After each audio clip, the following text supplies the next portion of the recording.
Masih di Startup Klinik, masih berbincang bersama Mas Brata, founder dari Bolasoft, yang ternyata sangat bisa membantu sekali, terutama untuk perkembangan dari sepak bola anak-anak muda ya, generasi penerus sepak bola Indonesia, dan sekolah-sekolah sepak bola yang bisa memanfaatkan satu platform ini untuk bisa terus berkembang. Nah, ini jadi menarik karena sepak bola tadi sempat kita bahas juga bahwa sesuatu yang sangat grassroots, sudah menjadi satu budaya, mungkin dari kecil dikenalkan sepak bola, kemudian belajar sepak bola di mungkin kompleks rumah, sampai akhirnya mungkin ada yang tertarik lanjut ke sekolah sepak bola untuk bisa lebih profesional dan nanti harapannya juga bisa berkarir di dunia sepak bola.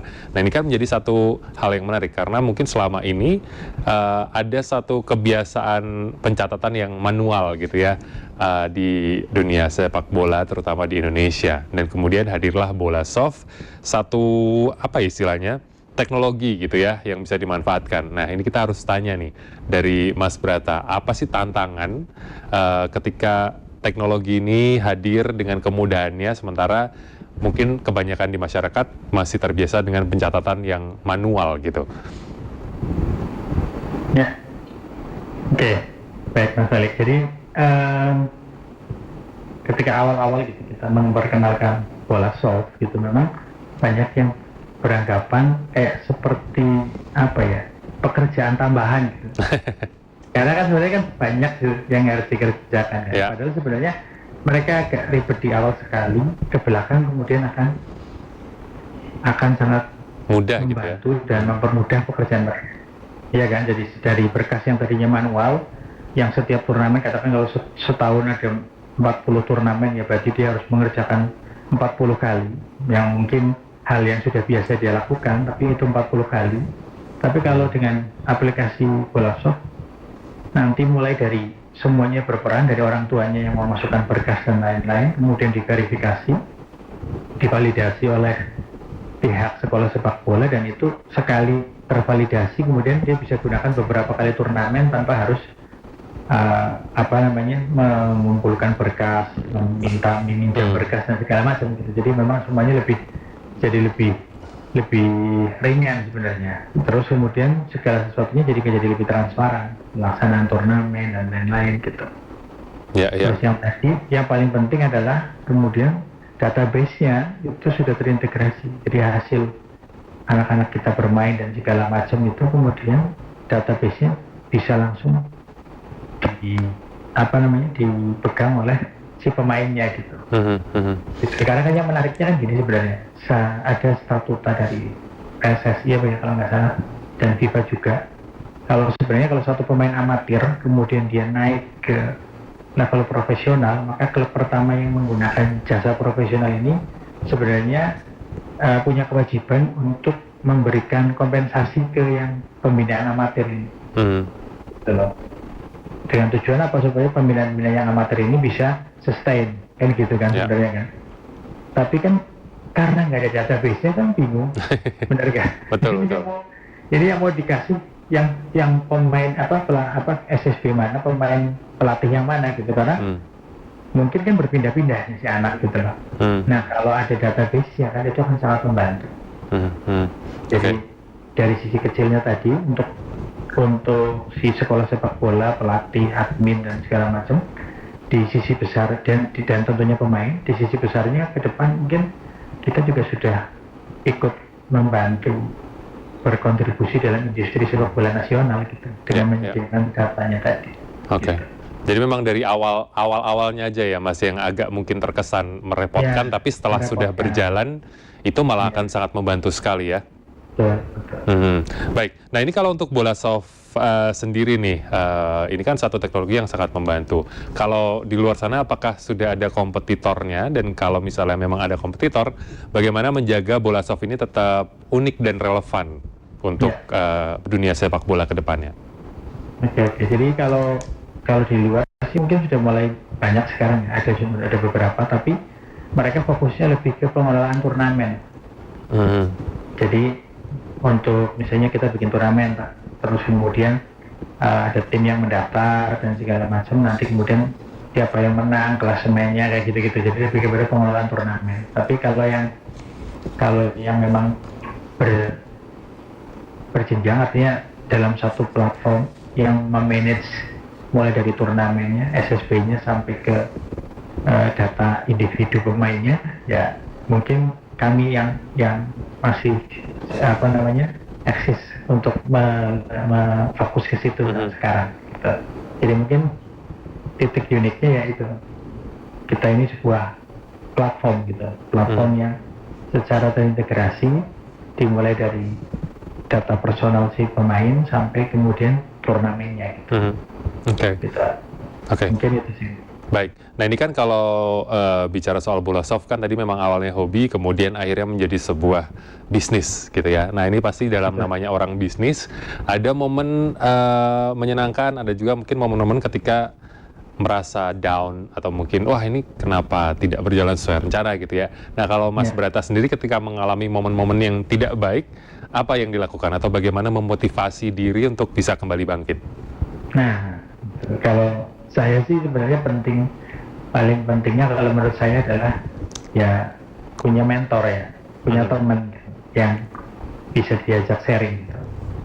Ya, saya contoh misalnya ketika kita sudah bikin sebuah aplikasi terus ternyata nggak ada yang nyewa itu sedikit sekali gitu. Waktu awal-awal bola soft itu kan kita kan menyewakan kan sedikit sekali, terus kemudian wah ini nggak bisa kalau seperti ini gitu. Terus ya kita banyak ngobrol sama orang-orang yang sudah lebih lama di dunia sepak bola dan segala macam, sehingga kemudian ketemu formulasi, ya sudah kalau begitu pivoting aja, yang jadi konsumen siswanya seharusnya gitu. Nah itu kan momen penting yang kalau kita sendirian diem gitu kayaknya agak susah untuk menemukan itu gitu. Jadi ya karena kita ngobrol dengan orang-orang yang sudah lebih dulu terjun dan segala macam gitu, yang mungkin bisa dianggap jadi mentor kita gitu. Jadi kembali lagi ya, namanya bisnis juga tetap harus berkumpul dengan sesama pelaku bisnis yang lain ya Mas ya, untuk bisa berbagi ya. Oke. Nah kemudian nih kalau misalnya tadi sempat disinggung gitu ya, kan ini namanya juga bisnis, akhirnya harus ada satu sistem di mana bisa menguntungkan baik untuk customer-nya atau penggunanya, usernya, dan juga mungkin dari sisi bola soft-nya. Nah ini kalau dari segi bisnis atau keuangannya gitu ya, model bisnis bola soft seperti apa Mas? Apakah tadi ada mungkin member, atau mungkin ada yang premium, atau mungkin berlangganan, atau seperti apa? Ya, jadi modelnya sih subscription. Jadi kalau mau pakai aplikasinya, ketika siswa download dan kemudian membuka aplikasi, yang pertama harus dilakukan tentunya adalah subscription, bayar ke kita, subscribe. Gitu. Nah itu monetis kita di situ. Nah terus kemudian nanti dari situ baru dia bisa melengkapi profil datanya sampai termasuk aset ya. Aset itu maksudnya kayak akte kartu keluarga dan segala macam gitu yang bisa diupload ke sistem, dan kemudian dia bisa mendaftar ke SSB, baru kemudian admin SSB-nya akan melakukan approval gitu. Jadi monetasnya adanya di siswanya tadi. Itu yang sekarang kami lakukan, yang sekarang berjalan itu seperti itu. Oke, dan dengan model yang seperti sekarang ini, apakah mungkin sudah bisa dibilang bola soft ini sustain, atau mungkin kedepannya ada satu mungkin peluang atau kesempatan juga untuk bisa berubah dan berkembang mengikuti zaman begitu? Ya, jadi ini sebenarnya hanya awal saja, dalam artian fokus kita supaya kita bisa menutup operasional dan kemudian sistemnya bisnisnya bisa sustain kan kayak gitu. Tapi yang lebih utamanya sebenarnya adalah kita, karena nanti usernya adalah user yang dalam tanda kutip minatnya sama. Nah, yang berikutnya akan kita sedang kita godok ya untuk diluncurkan kayak gitu. Itu kita ada semacam marketplace gitu sebenarnya. Oke. Karena kan istilahnya mass market ya, semuanya kan sama. Semuanya anak-anak yang butuh kaos kaki, semuanya anak-anak yang butuh gitu. Kayak gitu. Jadi lebih mungkin kedepannya salah satunya itu arahannya ke sana, dan kerjasama dengan asosiasi mungkin untuk pelaksanaan dan manajemen untuk training kepelatihan, coaching. Jadi Ya. karena biar bagaimanapun kepelatihan, terus referee ya wasit itu juga ada di sini dan harusnya ada di sistem, dan itu belum kami kembangkan sampai ke arah sana. Jadi penjadwalan wasit dan segala macam kan seharusnya ada juga di sini gitu. Kami sementara masih belum memanage person atau individu si wasitnya ini gitu. Jadi masih kita hanya menentukan nama berdasarkan nama aja nih, untuk pertandingan ini siapa dan siapa gitu. Tapi proses kayak notifikasi dan pembayaran dan segala macam gitu mungkin kan seharusnya ya wasit itu bisa melalui platform kita juga gitu. Jadi nanti semuanya bisa terkendali gitu, terkontrol gitu, nggak ada wasit yang bertugas terlalu banyak, wasit yang minim sekali gitu kan. Kita juga harus masuk kerjasama dengan asosiasi referee wasit itu. Gitu.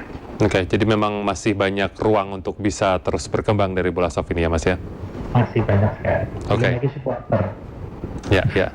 Satu lagi mungkin sebelum kita jeda nih Mas, tadi sempat disebutkan bahwa memang karena ini satu aplikasi atau platform dengan teknologi, kemudian tadi ada ketika registrasi harus masukkan data. Dari segi keamanannya Mas, gimana? Ini mungkin satu yang mungkin ada concern juga nih untuk para pengguna atau konsumennya. Oke, jadi karena memang data-datanya yang